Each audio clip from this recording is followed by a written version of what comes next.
అన్ని గాడిదలు ఎక్కి తిరిగిన అడ్డగాడిద ఆఖరికి గాడిద భాషలోనే మాట్లాడిందట. చింతపండు మల్లిగాడు ఈ విషయాన్ని నిజమే అని నిరూపించిండు.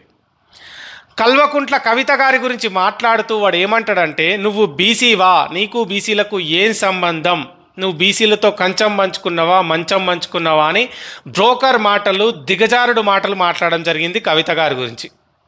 అయితే అటు కాంగ్రెస్ పార్టీతో విడిపోయినట్టు దొంగ నాటకాలు ఆడుతూ, ఇటు బీసీల ప్రేమ ఉన్నట్టు ఇంకా పెద్ద దొంగ నాటకం ఆడుతున్నాయి. చింతపండు మల్లిగాని బట్టలు చింపి బజార్లో నిలబెట్టే వీడియో ఇది.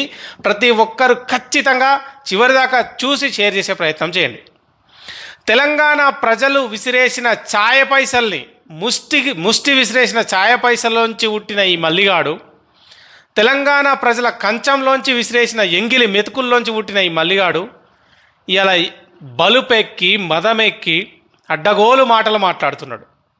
ఏమంటున్నాడు అంటే, కవిత కేసీఆర్ గారి కూతురు బీసీల కోసం ఉద్యమం చేస్తూ ఉంది, మొన్న రైల్ రోకో ప్రకటించింది, అంతకుముందు కూడా పూలే ఫ్రంట్ అని ఇంకా అంతకుముందు నుంచి కూడా చాలాసార్లు ఆమె బీసీల కోసం మాట్లాడడం జరిగింది, పూలే విగ్రహం పెట్టాలని కావచ్చు, ఇట్లా అన్ని రకాలుగా ఆమె తన ప్రయత్నాలు చేస్తూ ఉంది. ఈ మల్లిగాని భయం ఏంటంటే, బీసీలు ఈ దొంగను నమ్ముతలేరు. ఎందుకు నమ్ముతలేరు ఈ దొంగను అంటే, వీడే పెద్ద దొంగ కాబట్టి. ఎందుకంటే అన్ని గాడిదల మీద ఎక్కి తిరిగిన అడ్డగాడిద వీడిని ఎవడు నమ్ముతాడు? నమ్ముతలేరు. దళితవాదాన్ని ఎత్తుకొని బొందబెట్టిండు, బహుజనవాదం అంటాడు, కోదండరామ్ సార్ పార్టీలకు పోయిండు, దాన్ని ముంచేసిండు. తర్వాత కాంగ్రెస్లకు పోయిండు, బీజేపీలకు వచ్చిండు, మళ్ళీ కాంగ్రెస్లకు వచ్చిండు. ఈ రకంగా అన్ని గాడిదలు ఎక్కి తిరిగేసరికి ఇవన్నీ బీసీలు నమ్ముతలేరు. ఎందుకంటే వీడు ఏక్ నెంబర్ దొంగ అనే విషయం బీసీలు అందరికీ తెలుసు కాబట్టి ఈ మల్లిగాన్ని ఎవరు నమ్ముతలేరు. ఇదే టైంలో కవిత బీసీ ఉద్యమం అనేది ఒక మంచిగా జరుగుతూ ఉంది. ఆమె రైలు రోకో ప్రకటించింది, అంతకుముందు చాలాసార్లు బీసీ నేతలందరినీ కలుపుకొని పోతూ ఉంది. ఇక్కడనే చింతపండు మల్లిగానికి మండింది. వాడు ఏం చేసిండు, అబ్బా బీసీలు నన్ను నమ్మేటట్లేరు, బీసీలు నా చేతుల నుంచి జారిపోతుర్రు అని చెప్పి వీని లుచ్చ రాజకీయం మళ్ళా మొదలుపెట్టిండు. ఏమని మొదలుపెట్టిండంటే, నువ్వు బీసీవా, బీసీలకు నీకు ఏం సంబంధం అని ఈ చింతపండు మల్లిగాడు మాట్లాడతాడు. వీనికి నా ప్రశ్నలు ఏంటిదంటే, అరే బ్రోకర్ మల్లిగా, నీకు నా సూటిగా ప్రశ్నలు ఏంటిదంటే, నెంబర్ 1, నీకు ఎమ్మెల్సీ టికెట్ ఇచ్చిన రేవంత్ రెడ్డి బీసీయా? నిన్ను ఎమ్మెల్సీగా గెలిపించుకున్న కాంగ్రెస్ పార్టీ బీసీల పార్టీయా? తెలంగాణ రాష్ట్రం ఇచ్చిన సోనియా గాంధీ, ఆమెది రాష్ట్రమే కాదు, అయినా తెలంగాణ రాష్ట్రం ఇయ్యలేదా? అంతెందుకురా చింతపండు మల్లిగా, అంబేద్కర్ బీసీయా? కాదు కదా. అయినా కూడా అన్ని వర్గాల ప్రజల అభ్యున్నతి కోసం ఆయన కొట్లాడిండా లేదా? పూలే ఎస్సీయా? కాదు కదా. ఓసీయా? కాదు కదా. అయినా కూడా సావిత్రిబాయి పూలే కావచ్చు, జ్యోతిబాపులే కావచ్చు, అన్ని వర్గాల మహిళలకి చదువు దొరకాలి, అందరూ చదువుకోవాలని కొట్లాడిరా లేదా? అంతే కదా. ఇప్పుడు నీకు టికెట్ ఇచ్చిన రేవంత్ రెడ్డి బీసీయా? మరి ఆయన దగ్గర ఎందుకు తీసుకున్నారా టికెట్? అంత రోషం పౌరుషం ఉన్న సన్నాసి అయితే రాజీనామా అయ్యి, నిజంగా నీకు బీసీల మీద ప్రేమ ఉంటే, కాంగ్రెస్ అంటేనే రెడ్ల పార్టీ కదా, ఆ రెడ్డిల పార్టీలో ఉండి మళ్ళీ బీసీల మీద ప్రేమ ఎందుకు? రాజీనామా చేయి. రాజీనామా చేసి బయటికి వచ్చి నిజంగా దమ్మున్నోనివి అయితే బీసీల కోసం నిజంగా కొట్లాడితే కొట్లాడు. సోనియా గాంధీ తెలంగాణ ఇచ్చింది, ఆమెది ఈ రాష్ట్రం కాదు కదా, ఈ దేశమే కాదు, ఆమె వేరే దేశం నుంచి వచ్చి ఇక్కడ ఉన్నది. తెలంగాణ ప్రజల భావోద్వేగాన్ని అర్థం చేసుకొని ఆ తల్లి తెలంగాణ రాష్ట్రం ఇచ్చింది. అంటే ఆమెది తెలంగాణ అయితేనే తెలంగాణ కోసం కొట్లాడన్నారా? ఆమెది తెలంగాణ రాష్ట్రం అయితేనే తెలంగాణ ప్రజల తరపున గొంతు వినిపించానా? అవసరం లేదు కదా. ఆమె ఎక్కడనో ఏ దేశం నుంచో వచ్చి భారతదేశ రాజకీయాల్ని ఒంటి చేత్తో శాసిస్తూ తెలంగాణ ప్రజల 60 ఏండ్ల కోసం అర్థం చేసుకొని రాష్ట్రం ఇచ్చింది. ఆమెను అనగలుగుతావారా నీది తెలంగాణనైనా అని? తెలంగాణకి నీకు ఏం సంబంధం అని అంటావురా? అనలేవు కదరా. చింతపండు మల్లిగా చెయ్యి, రాజీనామా చేయి. నీకు దమ్ముంటే, నిజంగా నువ్వు మనిషివైతే, మనిషి పుట్టుక ఉట్టుంటే, ఇంత చిల్లర భాష మాట్లాడినందుకు నువ్వు ఖచ్చితంగా క్షమాపణ చెప్పి తీరాలే.